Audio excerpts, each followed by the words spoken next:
మహాభారత యుద్ధం 3వ రోజుకు చేరుకుంది. మొదటి 2 రోజుల్లో జరిగిన భీకర పోరాటంలో భీష్ముడు అజేయంగా నిలిచాడు. పాండవుల సైన్యంలో విషాదం అలుముకుంది. కృష్ణా, మా తాత గురువుల రక్తం చూసి గెలిచే రాజ్యం నాకొద్దు. వారు మమకారంతో పోరాడడం లేదు, కాని ధర్మం కోసం నిలబడడం లేదు. భీష్ముడిని ఓడించకపోతే మా సైన్యం పూర్తిగా నాశనమవుతుంది అని ధర్మరాజు నిస్సత్తువా వ్యక్తం చేశాడు. కృష్ణుడు ధర్మరాజుకు ధైర్యం చెప్పి, మీ లక్ష్యం ధర్మ సంస్థాపన. భీష్ముడిని కేవలం బలంతో ఓడించడం కష్టం. వ్యూహం మరియు పరాక్రమం రెండూ కావాలి అని నిశ్చయం చేశాడు. పాండవులు ఈ రోజున అత్యంత శక్తివంతమైన గరుడ వ్యూహంను రచించారు. తల అర్జునుడు. వ్యూహంలో అత్యంత పదునైన దాడికి ప్రతీకగా అర్జునుడు నిలిచాడు. ఇతని రథసారథి శ్రీకృష్ణుడు వ్యూహాన్ని ముందుండి నడిపించాడు. రెక్కలు భీముడు, సాత్యకి ఇద్దరూ మహాబలశాలులు శత్రువుల చుట్టూ ఉన్న సైన్యాన్ని విచ్ఛిన్నం చేయడానికి నిలిచారు. కేంద్రం ధర్మరాజు. ఈ వ్యూహం ఉద్దేశం కేంద్రంలో ఉన్న ధర్మరాజును సురక్షితంగా ఉంచి శక్తిని పూర్తిగా తల అర్జునుడిపై కేంద్రీకరించడం. భీష్ముడు పాండవుల వ్యూహానికి ప్రతిగా అడ్డుకోవడానికి బలమైన అర్ధచంద్ర వ్యూహంను తన్నాడు.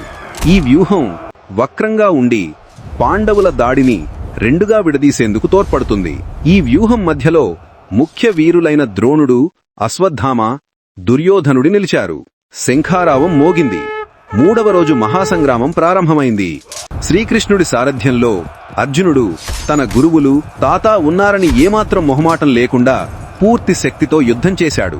ఈ రోజు అర్జునుడి బాణాలలో మమకారం కన్నా ధర్మనిశ్చయం ఎక్కువగా కనిపించింది. అర్జునుడు నేరుగా భీష్ముడి వ్యూహాన్ని ఛేదించడానికి ఆయనపై దివ్యాస్త్రాలను సంధించడం మొదలుపెట్టాడు. అర్జునుడి ఈ ఉగ్రరూపం చూసి భీష్ముడి సైతం ఆశ్చర్యపోయాడు. అర్జునుడి గాంధీవం నుండి వెలువడిన బాణాలు కౌరవ సైన్యంలోని అగ్రశ్రేణి యోధుల రథాలను కూల్చేశాయి, ఏనుగులను పడగొట్టాయి. శకుని మరియు అతని సైన్యం ఈ దాడికి తట్టుకోలేక వెనక్కి పారిపోయారు. మరోవైపు గురువు ద్రోణాచార్యుడు కూడా తన విధిని నిర్వర్తిస్తూ పోరాడుతున్నాడు. ఈ రోజున ఆయన పాండవుల సైన్యాధ్యక్షుడు దృష్టద్యుమ్నుడిని ఎదుర్కొన్నాడు. దృష్టద్యుమ్నుడు ద్రోణుణ్ణి చంపడానికి యజ్ఞకుండం నుండి జన్మించినవాడు. వారిద్దరి మధ్య జరిగిన పోరాటంలో ద్వేషం, పగ స్పష్టంగా కనిపించాయి. ద్రోణుడు అర్జునుడిని చూసి గర్వపడినా మిగిలిన పాండవులపై, ముఖ్యంగా భీముడిపై మాత్రం తన పూర్తి శక్తిని ప్రయోగించాడు. ఆయన బాణాలు పాండవ సైన్యంలో కీలకమైన వారిని సంహరించాయి. ద్రోణుడి కుమారుడు అశ్వత్థామ కూడా అద్భుతమైన పరాక్రమంతో పోరాడుతూ అర్జునుడికి ధీటుగా నిలిచాడు. తండ్రి కొడుకులిద్దరూ కలిసి పాండవుల గరుడ వ్యూహం రెక్కలను దెబ్బతీశారు. అర్జునుడి దాడికి తమ వ్యూహం దెబ్బతినడం చూసి దుర్యోధనుడు సహనం కోల్పోయాడు. మధ్యాహ్నం వేళ అతను నేరుగా భీష్ముడి రథం వద్దకు వెళ్లి అవమానకరంగా మాట్లాడాడు. తాతా, మీరు పాండవులపై ప్రేమతో సరిగ్గా యుద్ధం చేయడం లేదు. మీరు కోరితే ఒక్కరోజులోనే ఈ యుద్ధాన్ని ముగించగలరు. మీ పక్షపాతమే నా సర్వనాశనానికి కారణం అంటూ దుర్యోధనుడు నిందించాడు. దుర్యోధనుడి మాటలకు భీష్ముడు గుండెలదిరేలా నవ్వాడు. దుర్యోధన, నా ప్రతాపాన్ని చూడు. నేను నీకు విజయం దక్కేలా పోరాడతాను. కాని నీవు అధర్మపక్షాన ఉన్నావనే నిజాన్ని మరవకు. నేను అర్జునుడిని మినహాయించి పాండవుల్లో ముఖ్యమైన వారిని చంపితీరుతాను అని ప్రతిజ్ఞ చేసి ఉగ్రరూపం ధారించాడు.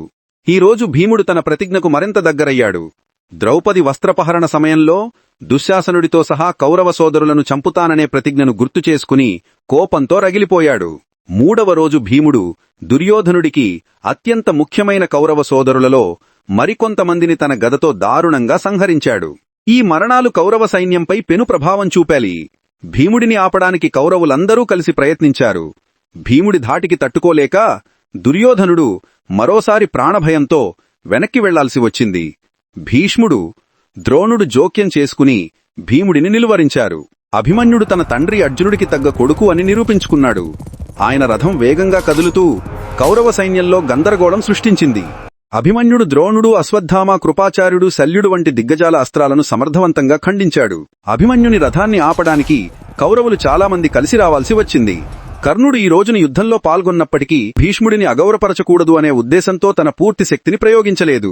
కాని అభిమన్యుడిని చూసి కర్ణుడు కూడా ఆశ్చర్యపోయి వీడు నిజంగా అర్జునుడికి ఏమాత్రం తీసిపోడు అని మెచ్చుకున్నాడు. భీష్ముడి ప్రళయ తాండవానికి పాండవ సైన్యం కకావికలమైపోయింది. అర్జునుడు తన బాధ్యతను పూర్తిస్థాయిలో నిర్వర్తించలేకపోవడం చూసి కృష్ణుడు తీవ్ర ఆగ్రహానికి గురయ్యాడు. కృష్ణుడు రెండవసారి తన ప్రతిజ్ఞను పక్కన పెట్టి రథం దిగి భీష్ముడిని చంపడానికి చక్రాయుద్ధాన్ని పట్టుకుని భీష్ముడి వైపు పరుగెత్తాడు. ఈ చర్య కేవలం అర్జునుడిని మేల్కొల్పడానికే.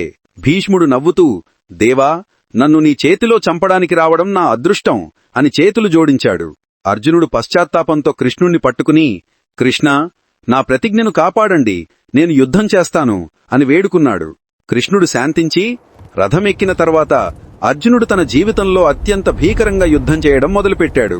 కృష్ణుడి ప్రేరణతో అర్జునుడు ఇక మొహమాటం లేకుండా తన గురువులు తాత ఉన్నారని మరచిపోయి పూర్తి ఉగ్రరూపంతో పోరాడాడు. అర్జునుడు తన బాణాలతో భీష్ముడిని ఒక రక్షణ కవచంలో బంధించాడు. పితామహుని రథసారథిని, రథాన్ని కూడా ధ్వంసం చేసి భీష్ముడిని తాత్కాలికంగా యుద్ధం నుండి వెనక్కి వెళ్లేలా చేయగలిగాడు. అర్జునుడి దాడికి, భీముడి గదాఘాతానికి కౌరవ సైన్యం నిలబడలేకపోయింది. కౌరవ సైన్యం పారిపోవడం చూసి దుర్యోధనుడు నిరాశలో మునిగిపోయాడు. భీష్ముడు తిరిగి వచ్చిన తర్వాత కూడా దుర్యోధనుడు ఆరోపణలు కొనసాగించాడు. దుర్యోధన, ఈరోజు అర్జునుడిలో భయం లేదు, అతనిలో ధర్మనిశ్చయం కనిపించింది. 4వ రోజు నీకు విజయం దక్కేలా మరింత ఉగ్రంగా పోరాడతాను అని భీష్ముడు వాగ్దానం చేశాడు. ఈ వాగ్దానం కౌరవులకు తాత్కాలిక ఊరట ఇచ్చింది. మరోవైపు పాంగవ శిబిరంలో ధర్మరాజు శ్రీకృష్ణుడితో వినయంగా, కృష్ణ, భీష్ముడిని ఎదుర్కోవడం మానవాతీతం. ఆయన మరణరహస్యం ఏమిటో మాకు తెలుసుకోవాలని ఉంది. ఆ అజేయుణ్ణి ఓడించే ఉపాయం మీరు మాత్రమే చెప్పగలరు అని వేడుకున్నాడు.